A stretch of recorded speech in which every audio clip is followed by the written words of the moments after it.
Hello बच्चों, कैसे हैं आप सभी लोग। आशा करते हैं सभी लोग बहुत ही बढ़िया होंगे।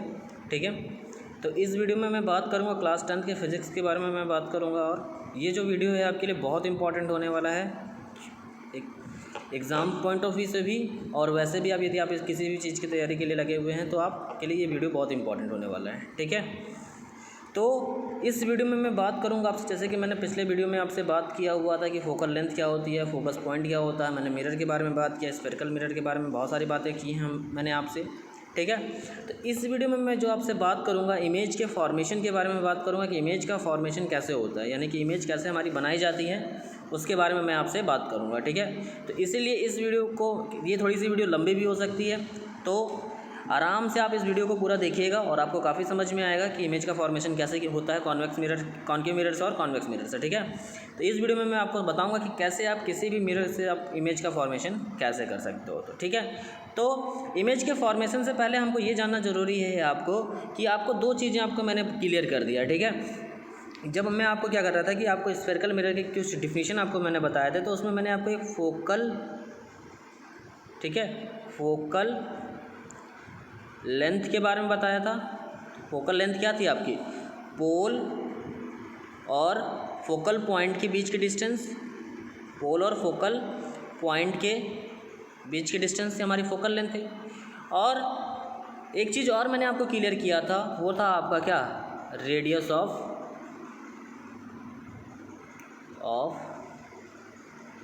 कर्वेचर। ठीक है, कर्वेचर, ठीक है, रेडियस ऑफ कर्वेचर।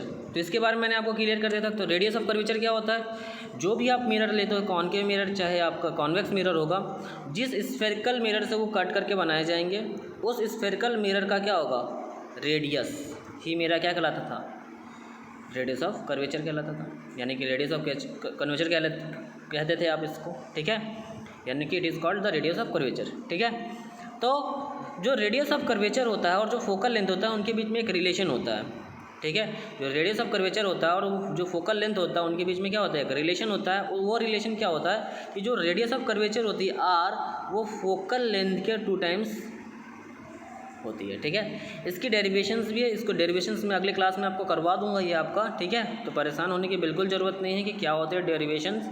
ठीक है, कहाँ से ये आया हुआ है R=2F, इसको भी मैं अगली क्लास में आपको करवा दूंगा। ठीक है, हर एक का डेरिवेशन मैं आपको करवाऊंगा, परेशान होने की ज़रूरत नहीं है। ठीक है, हर एक की वीडियो आपको मिलेंगी, हर एक डेरिवेशन की वीडियो मिलेंगी, कहाँ से क्या हो रहा है क्या नहीं हो रहा है। ठीक है, तो परेशान बिल्कुल मत होइएगा, मैं आपको सब कुछ बता दूंगा। ठीक है, यानी कि रेडियस ऑफ जो कर्वेचर होता है वो फोकल लेंथ का क्या होता है, 2 टाइम्स होता है।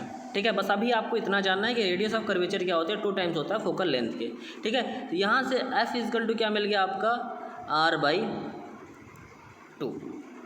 ठीक, R/2। तो ये होता है हमारा relation between radius of curvature and focal length of a spherical mirror, यानी किसी भी स्फेरिकल मिरर के फोकल लेंथ और रेडियस ऑफ कर्वेचर के बीच में जो रिलेशन होता है वो आपका ये होता है। ठीक है, अब हम बात करेंगे इमेज का फॉर्मेशन। जैसे कि आप लोग जब प्लेन मिरर देखे होंगे तो प्लेन मिरर में आपका हमेशा इमेज बनता है। तो प्लेन मिरर की तो प्रॉपर्टी आप जानते हो कि जो आप लोग तो यूज़ भी करते हो, बट स्फेरिकल मिरर आप बहुत कम यूज़ करते हो। ठीक है, क्योंकि स्फेरिकल मिरर आपके पास कोई यूज़ नहीं है। जैसे आप लोग कभी कभी गाड़ी के शीशे वगैरह में देखोगे वहाँ पर, या कभी कभी क्या करते हो जब डेंटल्स पे जाते हो तो डेंटल्स भी क्या करता है, यूज़ करता है। या कभी कभी आप क्या करते हो, घड़ी की दुकान पे जाते हो घड़ी बनवाने, तो घड़ी वाले एक आँख पर क्या लगता है, एक लेंस लगाया रहता है। ठीक है, वो लेंस होता है। ठीक है, और एक क्या करता है, जब डेंटल आपके क्या करता है, दांत के अंदर लगाता है, और मिरर होता है। ठीक है, जिससे वो क्या करता है, आपके दांत के अंदर का कोई भी कीड़ा वगैरह है तो ठीक है, उसको क्या कैविटी वगैरह है तो उसको आप क्या करता है, वो देखता है। ठीक है, जैसे क्या होता है, साइड मिरर वगैरह लगे होते हैं, जब गाड़ियों वगैरह में जब बात करते हो तो गाड़ियों वगैरह में साइड मिरर लगाए जाते हैं, उसमें देखते हो कि इमेज का फॉर्मेशन बहुत छोटा होता है। ठीक है, तो ऐसे ही करके आपके स्फेरिकल मिरर बहुत सारे होते हैं आपके। ठीक है, तो हम यहाँ पर बात करेंगे कि उसमें इमेज का फॉर्मेशन कैसे हो रहा है। ठीक है, तो कभी भी किसी भी इमेज के फॉर्मेशन के लिए पहले तो हमको देखना पड़ेगा रूल क्या होती है, रूल। ठीक है, कि इमेज क्या, यानी कि कोई भी इमेज आपकी बन रही है, फॉर्म हो रही है किसी भी मिरर से। ठीक है, अभी मैं यहाँ पर वो नहीं बात कर रहा हूँ कि कॉन्केव मिरर है या कॉन्वेक्स मिरर है, पहले तो हम ये देख रहे हैं कि रूल क्या है। ठीक है, कोई भी यदि मिरर हो आपके पास में तो रूल क्या है, सबसे पहले तो वो हम देखते हैं। ठीक है, तो रूल क्या होता है कि देखो, जब भी कभी भी किसी का भी इमेज बनता है तो इमेज एक तरीके का है क्या, शैडो ही तो है। शैडो है, इमेज क्या है हमारा, एक तरीके का शैडो होता है। तो इमेज के फॉर्मेशन के लिए आपको क्या करना है, कोई भी आपके पास में ऑब्जेक्ट है, कोई भी आपके पास में ऑब्जेक्ट है, सामने आपका क्या रखा हुआ है, मिरर रखा हुआ है, तो इमेज तभी बनती है जब आपका क्या करता है, किसी एक पॉइंट से पर क्या करती है, दो लाइट क्या करती है, कट करती है। इमेज का फॉर्मेशन तभी होगा, यानी कि इमेज के फॉर्मेशन के लिए हमको मिनिमम 2 लाइट रे चाहिए, जिससे हम क्या कर सकते हैं, इमेज का फॉर्मेशन कर सकते हैं। नहीं तो यदि आप एक लाइट रे से बात करोगे तो कभी भी आप इमेज नहीं बना पाओगे, कभी भी एक लाइट रे इमेज नहीं बनाती, ये हमेशा आप याद रखिएगा। यानी किसी भी मिरर की जब मैं इमेज का फॉर्मेशन करूँगा तो आपको मिनिमम 2 लाइट रे चाहिए, ठीक है। यानी कि मिनिमम कितनी लाइट रे चाहिए आपको, 2 लाइट रे। अब उन 2 लाइट रे को कैसे यूज़ करना है वो मैं आज आपको बताऊंगा, ठीक है। मिनिमम 2 लाइट रे, 2 से ज़्यादा होगी तो चलेगी, बट 2 से कम कभी नहीं होना चाहिए, ठीक है। यानी कि 2 लाइट रे आपके पास में होना चाहिए, समझ में आया आपको। यानी कि किसी भी मिरर से यदि आपको इमेज का फॉर्मेशन करना है तो आपको मिनिमम 2 लाइट रे चाहिए, ठीक है। तो रूल क्या होता है देखते, मैं बोलते जा रहा हूँ, आप अपना नोट भी कर सकते हैं और वीडियो को आप थोड़ी देर के लिए रोक कर आप इसका स्क्रीनशॉट लेकर भी आप इसको नोट डाउन कर सकते हैं, ठीक है, आराम से, ठीक है। तो देखिए, तो यानी कि किसी भी यहाँ पर आपका लिखा हुआ है कॉनकेव मिरर, तो मैं कॉनकेव मिरर की बात नहीं कर रहा हूँ, मैं किसी भी मिरर की बात कर रहा हूँ, ठीक है। कॉनकेव मिरर है तब भी चलेगा, कॉन्वेक्स मिरर तब भी चलेगा, ठीक है। तो क्या कह रहा है, when and the object is placed in front of a concave mirror an image form, the image is form at the point where at least, देखो लिखा हुआ है क्या, at least 2 reflected light ray intersect, समझ में आ गया। ये आपके कॉनकेव मिरर के लिए नहीं, हर एक मिरर के लिए मैं बात कर रहा हूँ, ठीक है। चाहे प्लेन मिरर लो, चाहे कॉनकेव लो या चाहे कॉन्वेक्स लो, तो आपको क्या करना पड़ेगा, 2 लाइट रे मिनिमम आपको क्या करनी चाहिए, इंटरसेक्ट करनी चाहिए, तभी आप क्या कर पाओगे, इमेज का फॉर्मेशन कर पाओगे, ठीक है। तो ये आपका मेन प्रिंसिपल है कि आप इसका यूज़ करके तभी आप इमेज का फॉर्मेशन कर सकते हो। अब इस 2 लाइट रे को कैसे यूज़ करना है, क्योंकि अब ये लाइट रे कैसे चलेंगी, कैसे ट्रैवल करेंगी, तो इसके बारे में भी तो हमको जानकारी होनी चाहिए। तो सबसे पहले देखते हैं कि कैसे कोई भी लाइट रे जब क्या करती है, ट्रैवल करती है, तो कैसे कैसे वो ट्रैवल कर सकती है और कैसे कैसे वो जाएगी, ठीक है। ट्रैवल करेगी आफ्टर रिफ्लेक्शन, वो कैसे जाने वाली है, ठीक है। तो उसके बारे में मैं आपसे यहाँ पर बात करूँगा, ठीक है। तो रूल नंबर फर्स्ट ये कहता है हमारा कि कोई भी आपके पास में मिरर है, तो यहाँ पर मैं कॉनकेव मिरर ही लेकर यूज़ करता हूँ, क्योंकि इन्होंने भी कॉनकेव मिरर लिया हुआ है। तो चलिए देखते हैं। तो रूल नंबर फर्स्ट क्या कहता है आपका, ये सारे रूल नंबर जितने भी हैं आपको सब कॉपी में नोट डाउन होने चाहिए, तभी आप इमेज का फॉर्मेशन कर पाओगे, ठीक है। और हर एक रूल लिखने के बाद उसका रे डायग्राम, इसको कहते हैं रे डायग्राम, रे डायग्राम। कोई आपसे कहेगी रे डायग्राम ड्रॉ करो, तो आपको ये ड्रॉ करना पड़ेगा, ठीक है। तो रे डायग्राम भी मैं आपको क्लियर करूँगा और आप भी कॉपी में नोट डाउन करते हुए चलेंगे, ठीक है। ये नहीं है कि आप बस वीडियो देख लिए और सुन लिए, काम ख़त्म, नहीं। आपको हर एक रूल को करीबन 4 या 5 रूल मैं आपको बताऊंगा, क्लियर करूंगा, सारे के सारे रूल को क्या करना है, आपको कॉपी में नोट डाउन करना है, ठीक है। तो चलिए, तो सबसे पहले की बात करूंगा रूल के लिए, तो कॉनकेव मिरर की बात करूंगा। तो कॉनकेव मिरर एक बार मैं बना देता हूँ। तो ये आपका क्या है, कॉनकेव मिरर है। तो ये हमेशा याद रखिएगा, जब भी आप इन सब के इमेज का फॉर्मेशन करिएगा तो आप अपनी स्केल वगैरह लेकर यूज़ करिएगा, स्केल पेंसिल इरेजर वगैरह यूज़ करके तभी करिएगा। ऐसे आप रफली ड्रॉ करोगे तो सारे इमेज आप क्या कर दोगे, ख़राब कर डालोगे। कोई भी इमेज आपका सही से नहीं बनेगा, जैसे जैसे मैं बताऊंगा वैसे वैसे करोगे तो आपका बनना शुरू हो जाएगा, ठीक है। थोड़ा सा आपको धैर्य रख के साथ, मतलब पैसेंस रख के तभी पढ़ाई करनी है, क्योंकि इमेज का फॉर्मेशन एक बार यदि आप बनाना सीख गए तो आपको इस चैप्टर में कोई भी दिक्कत नहीं आएगी। यदि आपका ये इमेज का जो फॉर्मेशन है, ये आपका लाइट का एक बेस है, बेस दे रहा है ये आपको। क्योंकि किसी भी इमेज के फॉर्मेशन के किसी को, जैसे लाइट में मैं बहुत सारी चीज़ें आगे बात करूंगा, तो हर एक में मैं रे डायग्राम का यूज़ करूंगा। रे डायग्राम बनाने आपको आना चाहिए, ठीक है।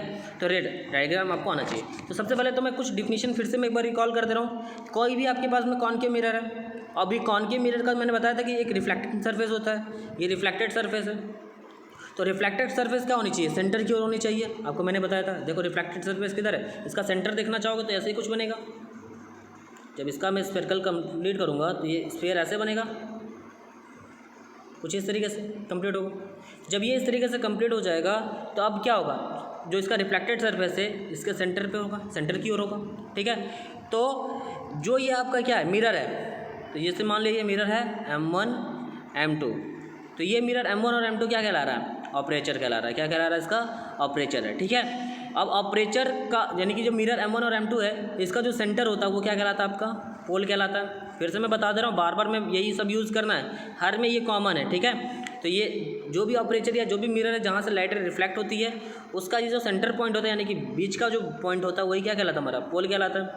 फिर स्फेरिकल मिरर, ये यानी कि कॉन्केव मिरर जिस स्फेरिकल मिरर से लेकर बनाया जाएगा, जिस स्फेरिकल मिरर से क्या करेगा, ये लेकर बना जाएगा, उस स्फेरिकल मिरर का जो सेंटर होता है वही क्या कहलाता है आपका, सेंटर ऑफ कर्वेचर कहलाता है, सेंटर ऑफ कर्वेचर कहलाता है। और इसके बाद आता है रेडियस ऑफ कर्वेचर। तो रेडियस ऑफ कर्वेचर अभी मैंने थोड़ी देर पहले बताया है आपको, यानी कि स्फेरिकल मिरर जो होगा जिससे ये क्या करता है, कॉन्केव मिरर बनाई जाती है, उस स्फेरिकल मिरर का ही रेडियस ही मेरा क्या कहलाता है, रेडियस ऑफ कर्वेचर कहलाता है, जिसको हम दिखाते हैं किससे, आर से दिखाते हैं।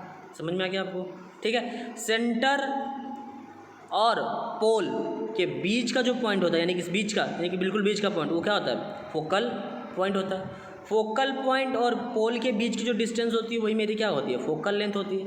और सेंटर से और पोल से होकर जो लाइन जा रही है, ये वाली लाइन, वही क्या होती है, मेरी प्रिंसिपल एक्सिस होती है, ठीक है। तो ये हो गया कुछ डिफिनीशन। इसी का यूज़ करते हुए मुझे क्या करना है, यहाँ पर इमेज का फॉर्मेशन में करूँगा। चलिए तो देखते हैं। तो सबसे पहले मैं बात करूँगा कि rule number first, rule number first. तो रूल नंबर फर्स्ट क्या कहता है कॉन्केव मिरर के लिए, कोई भी आपके पास में कॉन्केव मिरर है, कोई भी कॉन्केव मिरर ले लीजिए, ये आपका क्या है, एक कॉन्केव मिरर है। अब ये एक क्या जा रही है, प्रिंसिपल एक्सिस जा रही है, ये इसका क्या है, पोल है पी, ठीक है। रूल नंबर फर्स्ट में बता रहा हूँ, हर में ये डायग्राम यूज़ होगा सी, ठीक है। हर में मैं यूज़ करूँगा तो इसलिए मैं एक डायग्राम का यूज़ करूँगा और उसके बाद इसकी फिर से मैं बता दूँगा, ठीक है। तो ये क्या आपका एक कॉन्केव मिरर है, ये क्या है आपका कॉनकेव मिरर, कॉनकेव मिरर है। तो रूल नंबर फर्स्ट क्या कहता है हमारा, चलिए देखते हैं, ठीक। इसका सेंटर पॉइंट भी बना देता हूँ, ठीक। तो रूल नंबर फर्स्ट ये कहता है कि a ray of light which is parallel to the principal axis of a concave mirror passes through its focus after reflection from the mirror. समझ में आ गया बहुत आराम से।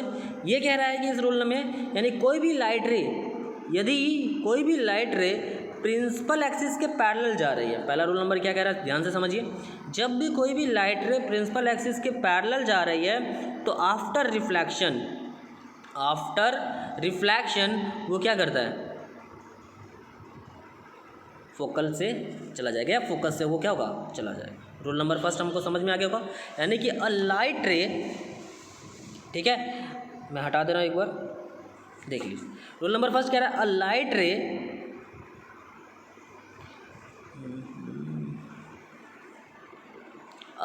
Light ray which is parallel to the principal axis, मैं बोल रहा हूँ a light ray of a ray of light which is parallel to the principal axis of a concave mirror passes through its focus after reflection from the mirror। समझ में आ गया आपको सभी को, ठीक है, सभी को समझ में आ गया होगा, ओके, ठीक है। अब आते हैं रूल नंबर सेकंड की बात करता हूँ, ठीक है, ये समझ में आ गया सभी को। तो रूल नंबर सेकंड की बात करता हूँ। तो रूल नंबर सेकंड क्या कहता है आपका, कोई भी आपके पास में वही कॉन्केव मिरर है आपका,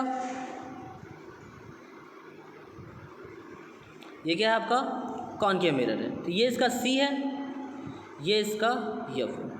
तो रूल नंबर सेकंड ये कहता है कि जब कोई भी लाइट रे, इसको थोड़ा सा मैं बड़ा कर दे रहा हूँ, ठीक है, जब कोई भी लाइट रे सेंटर ऑफ कर्वेचर से क्या करती है, जाती है, जब कोई भी लाइट रे सेंटर ऑफ कर्वेचर से जाएगी, बहुत ही ध्यान से देखिएगा, एक बार में जल्दी समझ में नहीं आता, और जिस समय आपको समझ में आ गया, ये चारों 5 रूल याद हो गए आपको, तो मैं गारंटी कर रहा हूँ कि आपको कभी भी रे डायग्राम में कोई दिक्कत नहीं आने वाली है, ठीक है। तो इस वीडियो में पूरे के पूरे मैं आपको रूल बता देता हूँ, फिर नेक्स्ट वीडियो में मैं आपको पूरे के पूरे इमेज के फॉर्मेशन बता दूंगा, ठीक है। तो सबसे पहले देखते हैं, तो यानी कि क्या कह रहा है आपको कि a light ray passing through the centre of curvature of concave mirror is reflected back along the same path। यानी कि जब कोई भी लाइट रे सेंटर ऑफ कर्वेचर से जाती है, सेंटर ऑफ कर्वेचर से जाती है, आफ्टर रिफ्लेक्शन वो क्या करती है, सेम पाथ में क्या करती है, चली जाती है, समझ में आ गया? यानी कोई भी लाइट रे जब सेंटर ऑफ कर्वेचर से जाएगी फिर आफ्टर रिफ्लेक्शन वो क्या हो जाएगी, सेम वे में जिधर से वो आई है उसी की ओर क्या हो जाएगी, वो चली जाएगी। समझ में आ गया सभी को? तो ये था रूल नंबर सेकंड। अब बात करेंगे रूल नंबर थर्ड की। तो रूल नंबर थर्ड क्या कहता है आपका?